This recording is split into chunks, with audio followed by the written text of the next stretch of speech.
Hi there and welcome to Brain Stuff. I'm Josh Clark and you're you. And this is the Brain Stuff where we talk about animal personhood. So have you ever seen a kid torturing a small animal and think, number one, there's a future serial killer, and number two, why doesn't that animal have the same rights that I do? That's a very interesting question. You can put it a different way. Are there animals out there that experience life in a way similar enough to ours that they deserve the same protections that humans receive? I wouldn't say same protections that humans receive, but I would say they deserve basic rights like right to life, right to bodily integrity, right to self-determination. And it's not just an academic question and not just for navel gazing. There's actually a lot of people fighting for this right now. Problem is you can't just say, sure, animals deserve rights, let's just call them all humans from now on. No one is down for calling animals humans and being done with it. We simply want them to have the rights that we have no basis for denying them. Rights like the right to life should come from consciousness. Animals are conscious, therefore they deserve a right to life. Which is why we're about to discuss some very arcane legal stuff. Let's start with the definition of a person, a natural human person. So philosophers have been grappling with this idea for millennia, but we'll keep our definition simple. We'll say that a person is an individual with free will, a sound mind, and certain inalienable rights, like not having your face mashed, because that's annoying to say the least. So if we were to say that free will even exists in the first place, I would say animals do have it as humans have it. Sound mind, of course, I don't think all animals are insane.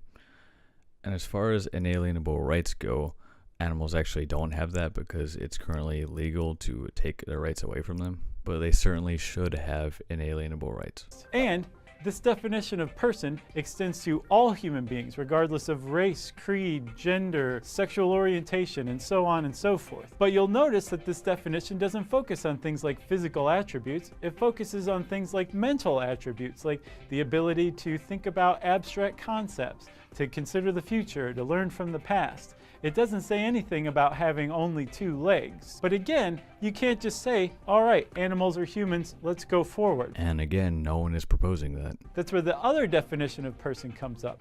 This is called legal personhood. It's the idea that you take the attributes of a person, their rights, their responsibilities, the legal attributes, and bestow it on something that is most decidedly not a person. Most frequently, you run up against this with corporations who are able to enter into contracts and be sued and that kind of stuff. They are considered, under the law, legal persons. So if it works for corporations, why can't we just extend this to animals as well? The basis of that concept is that some animals are intelligent enough and emotional enough that they experience life similar to that of a human child. And as a result, they deserve the same protections that human children receive, like not being abused or tortured, the right to life, the right to freedom, things like that. Well, it's very clear if anyone gives a few seconds of thought to it. Humans don't give rights to animals based off of traits that they have. They give them to animals based off of their proximity to us. We give rights to dogs and cats, I believe, because they live in our houses, but we don't give rights to animals that are superior to them because we eat them. I guarantee you if pigs were household animals, they would have rights. So it comes down to giving animals rights based off of their abilities and their traits rather than where they live in proximity to us. This idea has been picking up steam in the last couple decades. In 1992, the country of Switzerland amended its constitution to change animals from things to beings. You know, you don't think about it often, but calling animals things, that's really weird. That's like the kind of title you give to inanimate objects. That was a watershed moment. In 2002, Germany followed suit. And in 2007, Spain's autonomous Balearic Islands decided to bestow legal rights to great apes. Yeah, great apes are similar enough to humans where it's like, okay, it's crazy not to give them rights. If you're going to give any non-human animal rights, it should be them first. In the US, a case was recently settled where Stephen Wise, the director of the Non-Human Rights Project, sued a university in New York for the freedom of two chimpanzees. And at first, the case was going pretty well in his favor. The judge ruled that the university needed to show why it was holding these two chimpanzees and actually used the term habeas corpus, which to that point had only been applied to human beings. The ruling was quickly reversed like the next day, but the case is still considered a watershed moment in the non-human rights movement. But this new concept of animal rights has its critics as well. Some people say, okay, if we did extend these same legal protections that humans have to animals. Okay, for the last time, not the same rights, only some that we have no reason to deny them. They shouldn't have a right to bear arms, they shouldn't have a right to legal counsel, and it's okay to deny them these rights, because if I were in the position of an animal, I would not think that a gun in my hand is a good idea.